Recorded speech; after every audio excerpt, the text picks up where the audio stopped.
I think we all know how this video ends. Something people probably question while looking at this video is what they would even be able to do if they were in this situation.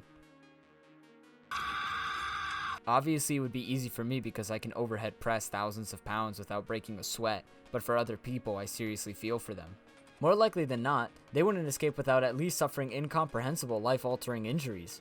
Or more likely, dying. Speaking of death, LiveLeak just closed down. The death of LiveLeak marks the end of an age for internet culture. Though its spirit efficiently lives on through memes that reference the site's utilization as a gore safe haven, with so-called independent journalists uploading pictures and videos of real-life death and torture. Sometimes both. In the wake of LiveLeak's death, everyone was concerned about where they're going to be able to get their gore and how they're going to be able to shock their friends. Despite clearly stating its stance against videos depicting the real-life death of human beings, gore and human as well as even more animal suffering are still prevalent on YouTube, and with millions of views to validate its upload. This has nothing to do with the video, but I thought it was important to note that promoting dangerous remedies or cures isn't allowed by YouTube's terms of service. But like I said in my previous video, there are thousands of videos of subliminal messaging that promise to cure any ailments you may suffer from. It also states that it doesn't allow content that praises, glorifies, or encourages viewers to imitate anorexia. And of course, there is definitely anorexia subliminal. Oh, not a good look. On top of this, the terms of service states that instructions to kill or maim others aren't allowed. Though it doesn't specifically say it, I'm sure that promoting bringing harm to oneself also falls in this category as well. Back to the video. No type of video is more successful or easily accessible as the car crash compilation. This isn't to discredit or deny the abundance of other snuff content on the website, however. Plane crash compilations receive millions of views and mid-roll ads, while my video remixing SpongeBob gets taken down for allegedly being associated with a dangerous terrorist organization. However, they got to that conclusion. I don't know. The number of compilations can leave you wondering, how many unique deaths do car crashes cause? How often do crashes occur? And how bad can they really get? I mean, it's just 2 metric ton metal boxes flying at each other. There's nothing to really worry about. Well, maybe it's better to get some information from some eggheads who actually know what the hell they're talking about half the time. The Insurance Institute for Highway Safety, a non-profit organization for studying and preventing car-related deaths, tallies the death count for car crashes in 2019 to just over 36,000. Funnily enough, it also records that of these deaths, 50% of the drivers killed were wearing seatbelts, which means that wearing your seatbelt that year was more flipping a coin if you did get into an accident. Another interesting statistic is that non-speeding related fatal crashes accounted for more than 70% of the deaths, although this number does increase when you extrapolate data pertaining to minor roads. Although the data I presented may seem disheartening, keep in mind that things do seem to be getting better. Motor vehicle related deaths seem to be in a good decline since the 80s, and the National Safety Council states that the chance of motor vehicle related death in 2019 was only about 1 in 107, or just under 1% of a chance. Yeah, sure, 1% doesn't sound too bad, but keep in mind that every time you step into a car for a drive, you roll a 107-sided die. All it takes is for it to roll badly just once, and it's pretty much game over. Even worse, if you get snake eyes.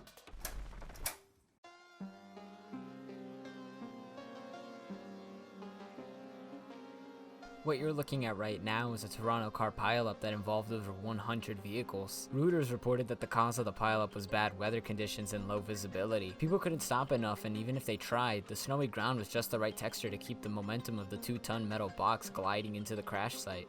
Despite the fact that more than 100 cars were involved in the pileup, miraculously no one was reported to be genuinely injured. This makes sense because even if the cars were sliding and slamming into each other, the work of the brakes and lack of additional push brought the force of the crash to a low magnitude. But what if we rolled the die even worse? What if we gave the cars enough force to hurt people in the crash?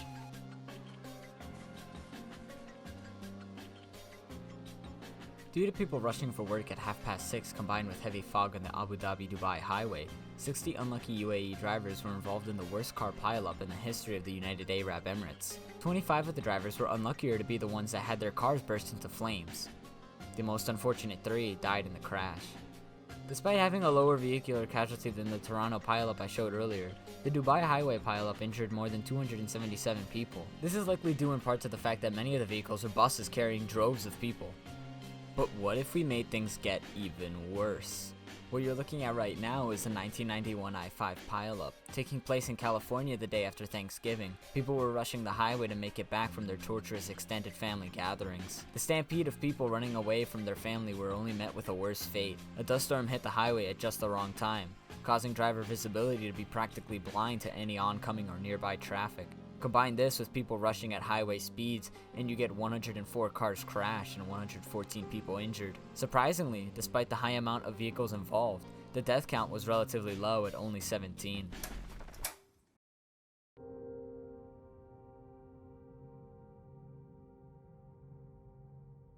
Logic and human intervention have a weird way of working for and against each other. Logically, you'd think that since there are more cars involved in a crash, more people would likely die. Car pileups, in addition with being a mess, are really noisy. Noisy enough that people can tell what's going on from far away. It also causes people to slow down and gaze into the carnage with morbid curiosity. Ironically, traffic from these pileups created a warning to the people away that something was up, making them slow down before they even saw what happened. If people just kept blazing by at highway speeds, I'm sure that deadlier pileups would have definitely occurred. It's interesting that even though those people curious enough to slow down didn't mean to, their annoying tendency can be amounted to a psychological protective barrier for other people. Human psychology in general is often dark in nature. The fast-paced thought patterns present in the brain can be daunting for even the strongest of intellects to understand.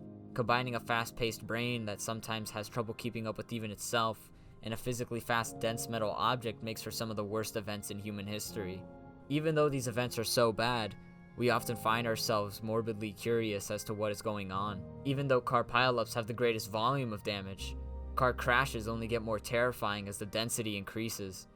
By that, I mean that vehicles involved only represent material loss.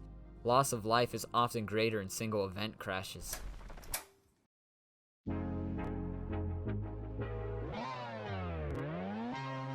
"16 days after my birthday in 1869, one unfortunate Irish woman placed her faith in an experimental steam car. Mary Ward's faith wouldn't be rewarded, however, as the car turned a corner, knocking her out of the carriage and crushing her under the wheels. The first ever automobile death was caused because a sweet girl was confident in the engineering of her cousin. The first crash to surpass the worst pileup death toll occurred in March 1937, where 21 unfortunate roller derby players met an untimely end. Although the bus that crashed with the team in it was only going 40 miles an hour, the front tire exploded, making the vehicle lose control. Dick Thomas, only 24, the guy driving the bus, tried to maintain control, but ended up toppling it onto its side and skidding down the bridge until it finally came to a violent end as it combusted from severed gas tanks. Thomas kicked the side window out and pulled him and his wife Emily, only 19 at the time, out of the bus. Despite him saving her from burning in the wreckage, she still died of severe burns later in the hospital. Even worse of a story is Don Flannery, who was only 18 at the time. He was unfortunate enough to be conscious after the crash, and though conscious, he was only awoken to the thrashed burning metal and bodies mangled everywhere. He was also unfortunate enough to be privy to the last words of Ruth Hill, who called out to him for help as he heard her sizzle alive under the seats and bags of the team. Although endangering his life and trying to help her, things got too hot and the guy booked it to save his own. To be honest, I can't blame him. It's truly horrifying when you remember the fact that you roll the dice every day. Not even by driving, but by being in or around cars in general. Now, there's one last story that I want to share, and it has to involve asking yourself the worst question possible in this topic. When was it that the most people rolled the die wrong in one crash? And to that terrible question, I give you this horrible answer.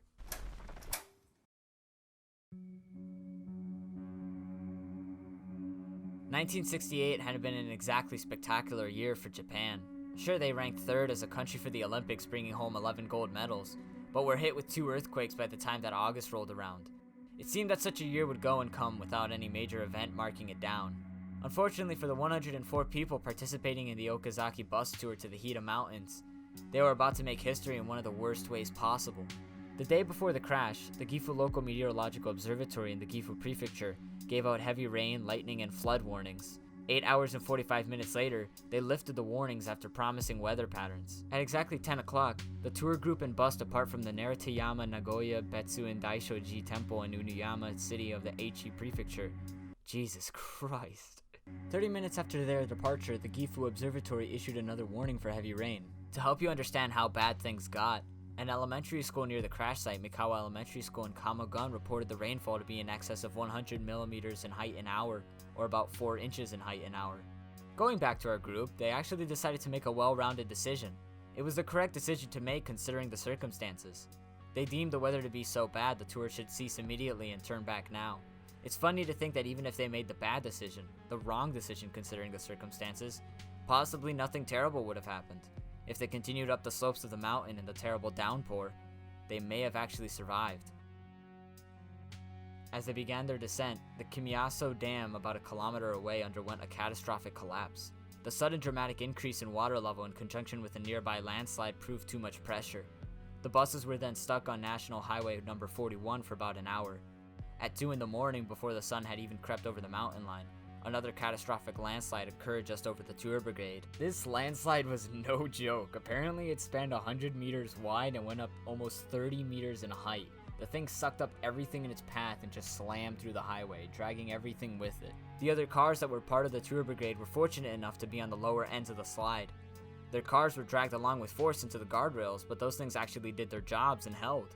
Fate spared them the unfortunate luxury of witnessing the 2 buses fall, however. Most of the people on the buses were sleeping, though when the landslides hit, they were met with the reality of their own mortality, looking out the window to see themselves barreling towards the river. Something even more troubling was that the passengers in the cars passing prior to the buses described the descent to take a while, meaning that the bus passengers were fully aware that they were currently living the waking moments before death. That is all for one unlucky 14-year-old boy. Yoshimasa Narita survived the initial descent and plunged into the river, which had quadrupled in depth by that time. Through his determination to stay alive, he forced a miracle to break out of the bus as it sunk, and swam out of the expanding river. The current and temperature of the river must have been unbearable. However, adrenaline makes people capable of anything it takes to save lives, especially their own.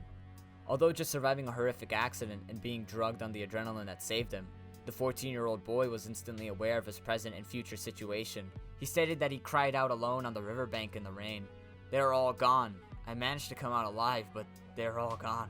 Another unfortunate survivor was the driver of one of the buses that fell in. Akio Takashita, 30 years old, stated that suddenly we were heaved into the river, and before I knew it, I was thrown into the swift water. I swam frantically to the surface, grabbed some things like a tree branch, and was able to crawl onto land. Although surviving the crash, survivor's guilt will probably make these 2 living passengers' lives a living hell. Knowing every single time they get into a car, probably being reminded that they could have saved their family, maybe if they tried just hard enough. But honestly, there's nothing that they could have done. Even if we try everything to stop things like these from happening, nothing will ever fully stop tragedies. That's why they're called tragedies. It's something entirely unexpected and out of our control, either due to another human's unpredictable actions, physics rolling the wrong die, or nature's indomitable will over our surroundings. All we can do is appreciate the time we have left on Earth. People get scared of things as ridiculous as maniac murders or terrorism, but to be honest, this is more or less an idea of our ego. It's way cooler to think that it would take some crazy psychopath or a couple of terrorists or whatever to end our lives. But more often than not, it's probably just going to be you changing your song on Spotify or someone else doing it and killing you in the process. More people end up taking their own life than dying because of cars, however. Sometimes they even combine the two. Whatever it is that kills you, make sure you spend this time wisely. You could be seeing nothing but this for a while if the atheists are right. So let's make sure we don't spend our time watching Pokimane. Fuck that bitch.